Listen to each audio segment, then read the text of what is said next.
आप सबका हृदय से अभिनंदन। जैसा कि आप सबको हमने सूचित किया है कि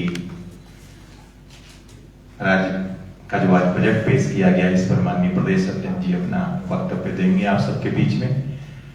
मैं मंच पर विराजमान अपने प्रदेश के माननीय अध्यक्ष और सांसद श्रीमान दीपक प्रकाश जी का स्वागत करता हूं। साथ ही साथ हमारे प्रदेश के महामंत्री श्रीमान आदित्य साहू जी और बाईं ओर हमारे प्रदेश के कोषाध्यक्ष श्री दीपक बंका जी उपस्थित हैं।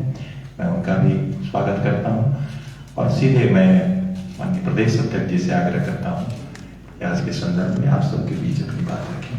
माननीय प्रदेश अध्यक्ष जी। बहुत बहुत धन्यवाद। सभी सम्मानित आए हुए मीडिया के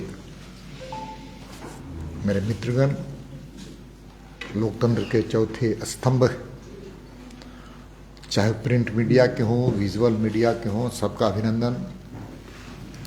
जैसा कि आप सब कोई जानते हैं कि आज झारखंड विधानसभा में झारखंड की सरकार ने बजट को पेश किया है। बजट के बाद हम कहेंगे, पूरी बातों को रखने का हम प्रयास करेंगे, लेकिन उसके पहले झारखंड सरकार के चेहरे भी आज उजागर हुए। हम सबको जानते हैं कि आज पंचायत सचिव के लोगों पर जिस प्रकार से लाठी चार्ज हुआ है, पुलिस की गाड़ी से उनको उठा करके जमीन में फेंका गया है, यह लोकतंत्र की हत्या है। अभिव्यक्ति की आज़ादी पर प्रश्न चिन्ह लगाया जा रहा है और हम कह सकते हैं कि यह सरकार जन विरोधी सरकार है। अपनी हक और हुकूक की लड़ाई जो लड़ना चाहते हैं, अपनी अधिकारों की रक्षा करना चाहते हैं, ये सरकार उन अधिकारों के लिए लड़ने वालों के खिलाफ अत्याचार और अनाचार कर रही है। एक और घटना का मैं उल्लेख करना चाहूँगा। हम सबको जानते हैं कि मोरहाबादी मैदान में विगत एक महीना पहले, 2 महीना, 1.5 महीना पहले 2 क्रिमिनल्स के गैंग वार में घटना घटी थी। वहाँ के दुकानदारों के दुकानों को बंद कर दिया गया था राज्य की सरकार की।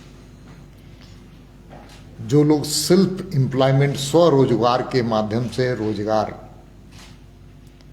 अपनी रोजी रोटी कमाने के लिए तक काम करते थे, अपने परिवारों का पालन पोषण करते थे, लेकिन ये राज्य की सरकार उन सभी दुकानदारों के दुकान को बंद करके लोगों को बेरोजगार किया।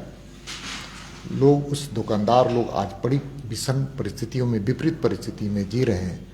और कल श्यामदेव नाम का एक दुकानदार जो जूस बेचता था, जो अपने बच्चे की पढ़ाई उसी के माध्यम से करता था, 2 बेटे थे, 10वां और 12वां में, 12th, और वो आर्थिक स्थिति से इतनी जर्जर हो चुका था, वो अपने परिवार के पालन पोषण करने में सफल नहीं हो रहा था, क्योंकि उसकी दुकान और उसके रोजगार को छीनने का काम राज्य की सरकार ने किया था और उसने आत्महत्या किया। और आत्महत्या किया तो मैं मानता हूं कि राज्य सरकार उसके लिए दोषी है। और मैं राज्य सरकार से मांग करता हूं कि उन सभी अन्य जो दुकानदार संघर्ष कर रहे हैं जीने के लिए, उन्हें उसी स्थान पर जहां दुकानदार दुकान लगाते थे, वहां पर उनको दुकान लगाने की अनुमति दे।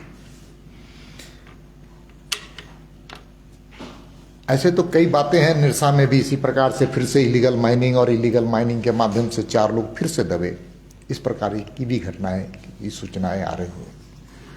लेकिन आज का मूल प्रश्न है, आज का विषय है बजट के संदर्भ में। और ये बजट आज पेश हुआ। मैं कल इकोनॉमिक सर्वे, जिसको आर्थिक सर्वेक्षण झारखंड का मैं पढ़ रहा था, और आर्थिक सर्वेक्षण और बजट 2 ऐसी चीजें होती है कि सरकार के काम काज को आंका जाता है, जहां आर्थिक सर्वेक्षण के माध्यम से एक साल के वित्तीय वर्ष में उन्होंने क्या किया, क्या उन्होंने करने की उनके मन में योजना थी, किस प्रकार का उनके पास संकल्प था, उस संकल्प को कितना उन्होंने पूरा किया, इससे वो इकोनॉमिक सर्वे में आता है।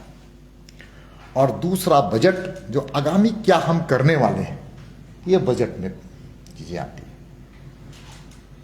मैं इकोनॉमिक सर्वे कल पढ़ रहा था रात में, और पढ़ने के बाद ऐसा लगा कि उस इकोनॉमिक सर्वे में सरकार स्वयं मान रही है कि मैं आर्थिक मोर्चे में, सोशल सेक्टर में मैं विफल हो चुका हूं। इसलिए इकोनॉमिक सर्वे के कई पृष्ठ, कई जगहों पर उद्दित उन्होंने कहा किया है कि मेरा लक्ष्य इतना, लेकिन हम इसमें सफल नहीं हो पाए। इसलिए आर्थिक सर्वेक्षण के संदर्भ में भी हम कहेंगे कि पूरी तरह से एक साल की सरकार, जो वित्तीय वर्ष चल रहा है, जो आज बजट पेश हुआ, पूरी तरह से आर्थिक सर्वेक्षण को देखने से साफ होता है कि यह सरकार झारखंड की 3.5 करोड़ जनता को निराश करने वाली सरकार है। तो आज जब बजट पेश हुआ, तो बजट के संदर्भ में हम कह सकते हैं कि खाली डिब्बा, खाली बोतल, और पुरानी बोतल में नई शराब डाली गई। बोतल वही, शराब भी वही, उसमें कोई परिवर्तन नहीं। और मैं कह सकता हूं कि ये बजट पूरी तरह से दिशा विहीन, दृष्टि विहीन और नीति विहीन है। और इसका मूल कारण है कि नेतृत्व के पास, सरकार के नेतृत्व के पास मादा नहीं है राज्य की सरकार का, मादा नहीं है राज्य की सरकार के नेतृत्व के पास कि राज्य का विकास किया जाए, उनके प्राथमिकता में नहीं। इसलिए पिछले बजट को अगर हम अवलोकन करते हैं तो हम देखते हैं कि मात्र बजट जो है 91,000 करोड़ रुपए का था, उसमें मात्र 40% ही खर्च कर पाई है।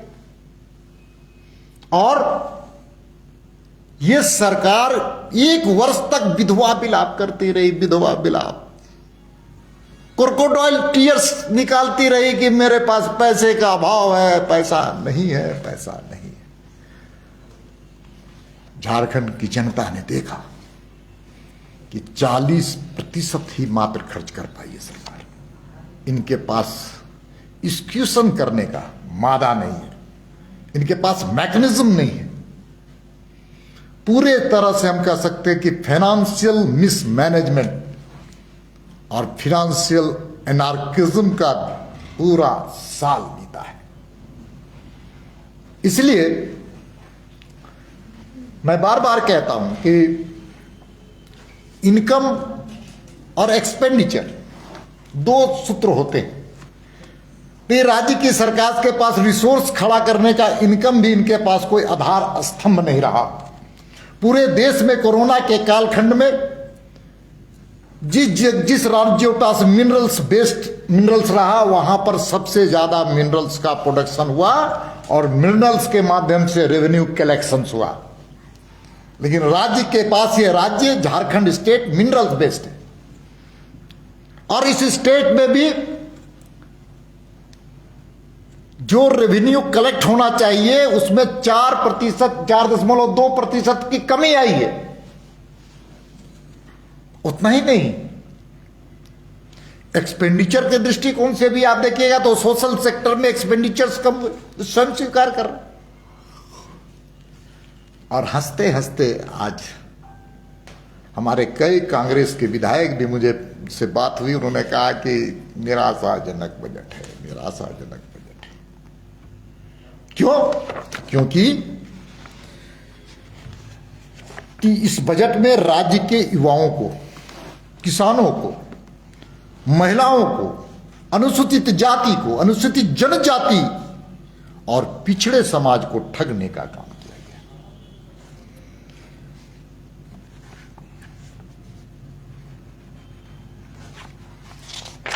मैं राज्य के विकास की दर की चर्चा कर रहे हैं। कौन नहीं जानता है कि मोदी जी के नेतृत्व में देश आगे बढ़ रहा है और देश का जीडीपी ही 6% से ज्यादा है, बढ़ा है। 6% से कभी कम नहीं हुआ इस राज्य देश में। मोदी जी के शासनकाल में 2014 से लेकर के 2014 से 19 5 वर्षों के शासनकाल में कभी भी इन्फ्लेशन का रेट आगे नहीं बढ़ा। लेकिन दुर्भाग्य से ये सरकार, देखिए, भरपूर केंद्रीय सहायता पूरी तरह से सेंट्रल एड भारत की सरकार इनको देती है और ये खर्च नहीं कर पा रही है सरकार। ये राज्य की जनता के लिए एक अपमानजनक बात है। देखिए, मैं कुछ उदाहरण देना चाहता हूं आपके सामने, जो पब्लिक सेक्टर का, सोशल सेक्टर का, किसी राज्य के विकास का अगर मापदंड होता है तो वो होता है सड़क, बिजली, पानी, शिक्षा, चिकित्सा। ये राज्य के विकास के आईने होते हैं। लेकिन ये सरकार कैसी है कि पिछले बजट से भी में जो सड़क का प्रावधान किया था जितने बजट का, उसको कम किया गया। ग्रामीण विकास विभाग जो झारखंड के 2011 की अगर हम जनसंख्या की बात करें तो 76% क्षेत्र ग्रामीण, झारखंड की जनता ग्रामीण क्षेत्र में रहती है, 76%। और ग्रामीण क्षेत्र का जो अभी जो बजट आया है, ग्रामीण विकास में कटौती की गई है बजट में। इसलिए ग्रामीण क्षेत्र के बारे में राज्य की सरकार की नीयत, नीति और गांव को ठगने वाली सरकार ये कम किया। पथ निर्माण में सड़क सड़क सड़क आईना होता है विकास के पैमाने को नापने और देखने का, पथ निर्माण में भी कम कर दिया। शिक्षा से वर्तमान और भविष्य की दोनों के भाग्य के फैसले होते हैं। ये नेशनल एजुकेशन पॉलिसी को भी यहां सरकार ने एक शब्द नहीं बोला, जबकि नेशनल एजुकेशन पॉलिसी के संदर्भ में क्षेत्रीय भाषाओं का वहां से उत्थान और उसके माध्यम से रोजगार के सृजन की जाती है। तो शिक्षा में नेशनल एजुकेशन पॉलिसी के बारे में, और नेशनल एजुकेशन पॉलिसी इसलिए लागू किया जाए क्योंकि क्षेत्रीय भाषाओं का उसमें उत्थान होगा, रोजगार के सृजन होंगे, उसके बारे में भी एक शब्द नहीं बोला गया। और शिक्षा पर बजट को घटा दिया गया।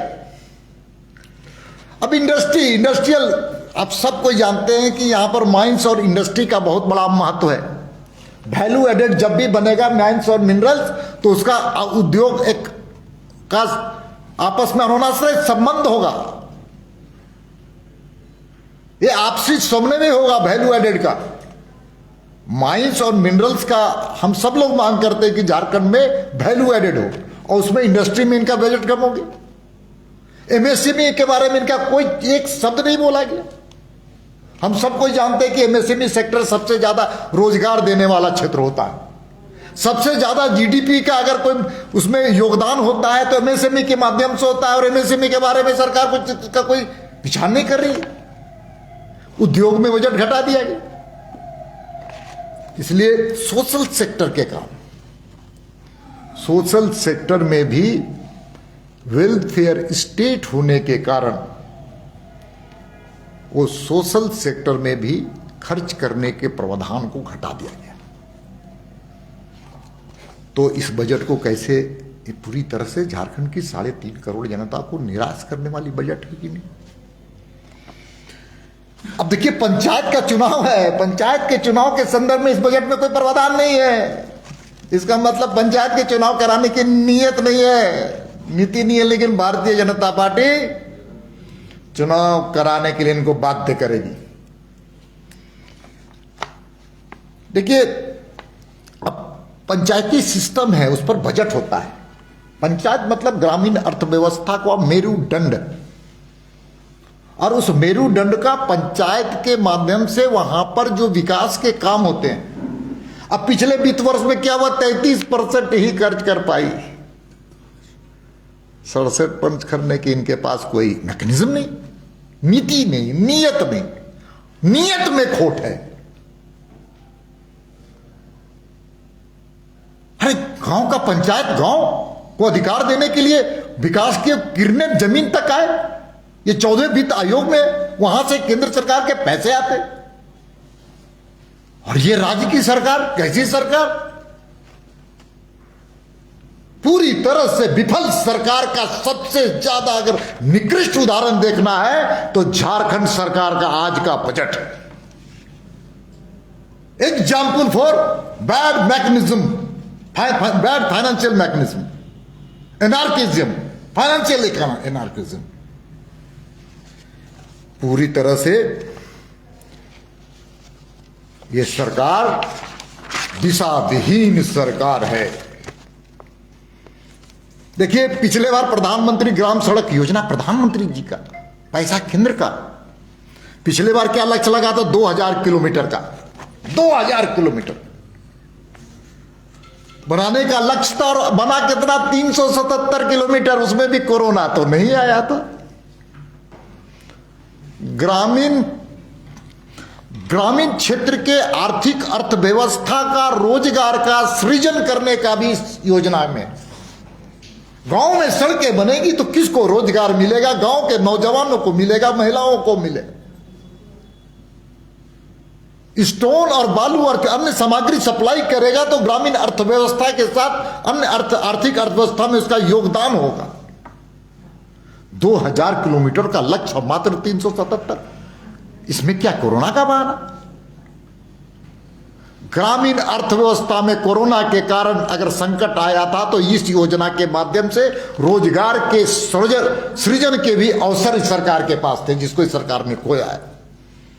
प्रवासियों के बारे में इस बजट में कोई प्रावधान नहीं है। जो कोरोना से आए रोजगार जिनको नहीं मिल पाया, इसमें कोई प्रावधान नहीं। प्रवासियों की चिंता की बात करने वाले, इसमें कुपोषण के बारे में कोई विचार नहीं। जो पोषण के लिए हमारी बहनें, पिछली सरकार में 10,000 लोग नियुक्त किए गए थे, जिनके माध्यम से गांवों में कुपोषण को ठीक किया जाए, बच्चों को स्वास्थ्य ठीक हो। यह सरकार उनके रोजगार को भी छीनने का काम किए। 10,000 बहनें जिनको पिछली सरकार ने दिया था। कुपोषण इस राज्य का एक पीड़ा है, हृदय विदारक पीड़ा है। 10,000 बहनों को बेरोजगार किया गया, और इकोनॉमिक सर्वे में आता है कि इसमें विफल हो गए। और विफल क्यों नहीं हो गए? नियत नहीं, नीति नहीं, ना कोई दृष्टि। इसलिए सरकार पूरी तरह से ग्रामीण अर्थव्यवस्था को की कमर तोड़ने वाली सरकार है।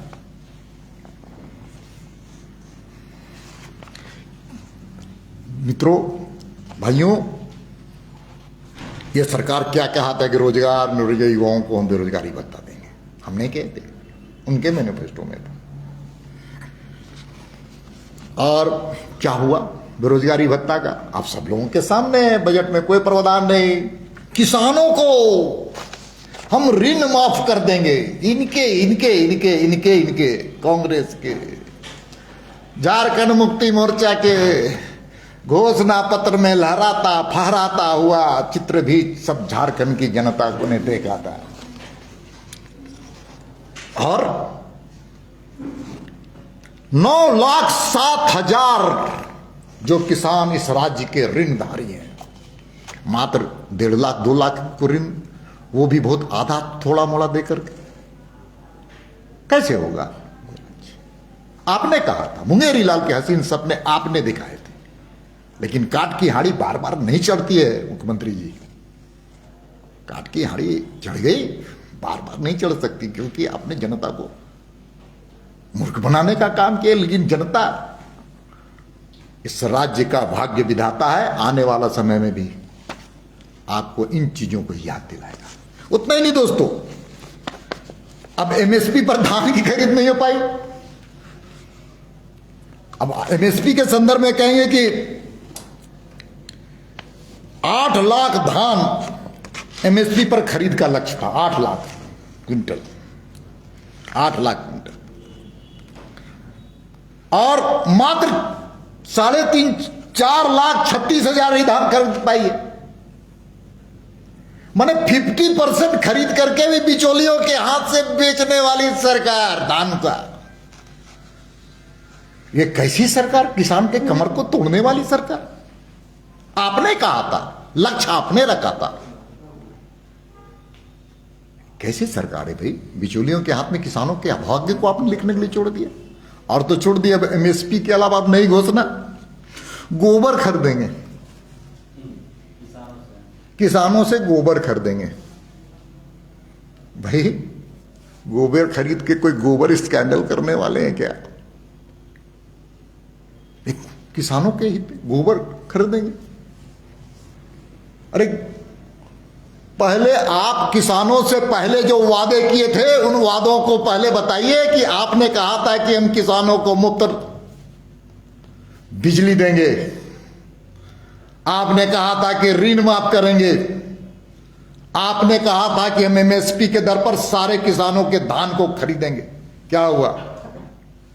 हाँ, फूड एंड सिविल सप्लाई जन वितरण प्रणाली का एक बहुत बड़ा स्कैंडल है इस राज्य में, मैं बार बार कह रहा हूं।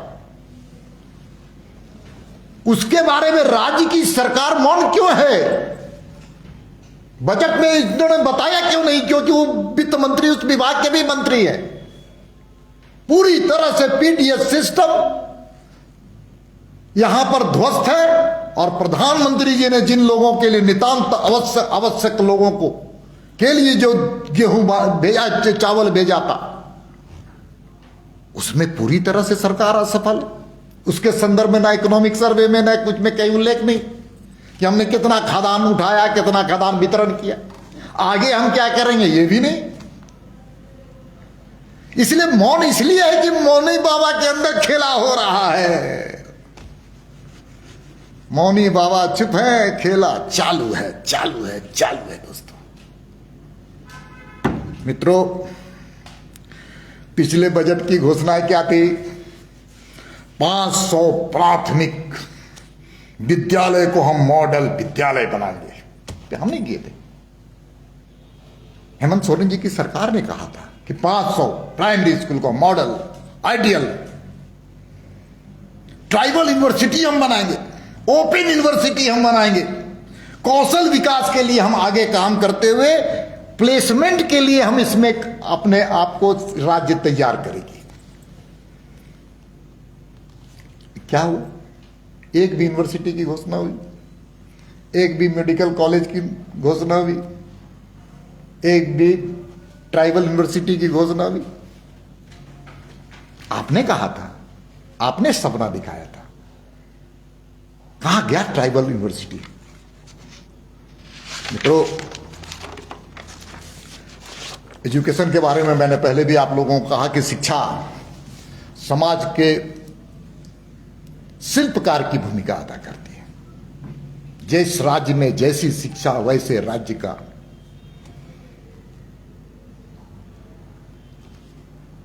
सामाजिक ताना बाना लिखा जाता है।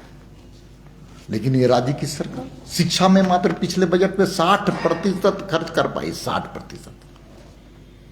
आगे भी इनके पास कोई विजन्स नहीं है, कोई विजन्स नहीं है। एजुकेशन इनके लिए प्राथमिकता ही नहीं है। ये इनके मन में कोई कल्पना ही है कि पढ़ाई भी कुछ चीजें होती हैं। और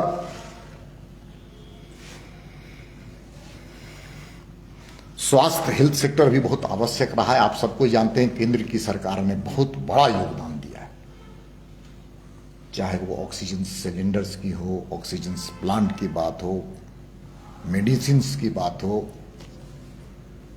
वैक्सीनेशंस की बात हो। लेकिन राज्य की सरकार के बजट में प्रावधान होना चाहिए कि राज्य सरकार की ओर से क्या क्या होगा। गांव में हम किस प्रकार से हेल्थ सेक्टर को बढ़ाएंगे, क्योंकि गांव में हमारी जनता रहती है, झारखंड की जनता निवास करती है। झारखंड की आत्मा गांव में बसती है। सबसे ज्यादा बेहाल गांव है और इस सरकार को बेहाल गांव के बारे में कोई चिंता नहीं है। इसलिए यहां पर इंफ्रास्ट्रक्चर्स होने चाहिए हेल्थ सेक्टर्स के। जो रिम्स की हालत बदतर होती जा रही है, इसलिए हो रही है कि over burdens of patients, quality नहीं मिल पा रहा है। आज राज्य सरकार क्यों नहीं अन्य स्थानों पर, सभी प्रमंडल में इस स्तर का हम मेडिकल कॉलेज बनाएंगे, मेडिकल हॉस्पिटल्स बनाएंगे। इसलिए पूरी तरह से सरकार अपने आप को पीछा छुड़ाने के लिए पिछले बजट का ही लीपापोती करते हुए कौन भी कह सकते हैं कि बजट पेश कर रहे होंगे तो उनकी आत्मा गवाह नहीं दे रही होगी रामेश्वर उरांव जी की कि मैंने कुछ किया नहीं, उसके बाद भी बजट में पेश कर रहा हूं। वित्त मंत्रालय पूरी तरह से विफल हो गया, उसके बाद भी मैं बजट पेश कर रहा हूं। राज्य सरकार सभी मोर्चे पर, पानी, बिजली, सड़क, शिक्षा, चिकित्सा, सब में विफल है। किसानों के सवाल पर, अनुसूचित जनजाति के सवाल पर विफल है। मॉडर्नाइजेशन ऑफ पुलिस की भी जरूरत है इस राज्य में। जिस प्रकार से हालत है थाना की वाहनों का, उनके बारे में भी कोई इसमें कहीं मॉडर्नाइजेशन होना चाहिए, युगानुकूल होना चाहिए पुलिस। इसीलिए इन सारे चीजों को मैं आज हमारे कई भारतीय जनता पार्टी के वरिष्ठ नेता आज इकोनॉमिक सेल बैठ करके सभी चीजों का अध्ययन किया, और अध्ययन करने के बाद समाज से भी हमने प्रतिक्रिया जानने का प्रयास किया। समाज के कई ऐसे वर्गों से भी हमने बात किया जो प्रबुद्ध वर्ग कहलाया जाता है, व्यवसायी वर्ग कहलाया जाता है, शिक्षाविद जो कहले जाते हैं, अर्थशास्त्री जिनको कहा जाता है, ऐसे आम लोगों से, छोटे छोटे दुकानदारों से भी बात करने का हमने प्रयास किया।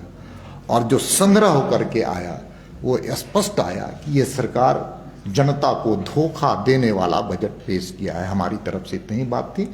आपके मन में कोई प्रश्न है तो पूछने का कष्ट करेंगे। बहुत बहुत धन्यवाद।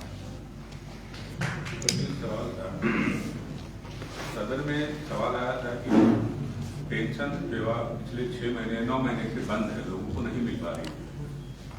विनोद जी ने, मधु तिर्की जी ने जवाब रखी थी। सरकार ने जवाब दिया है कि उसने जनवरी महीने तक अपने हिस्से का पेंशन दे दिया है, केंद्र सरकार पैसा नहीं दे रही। देखिए, बड़ा दुर्भाग्य है कि अपने पाप का जो इस सरकार के पाप का स्कीम सेविंग करने का तरीका एक है कि केंद्र सरकार हमको सहयोग नहीं कर रही।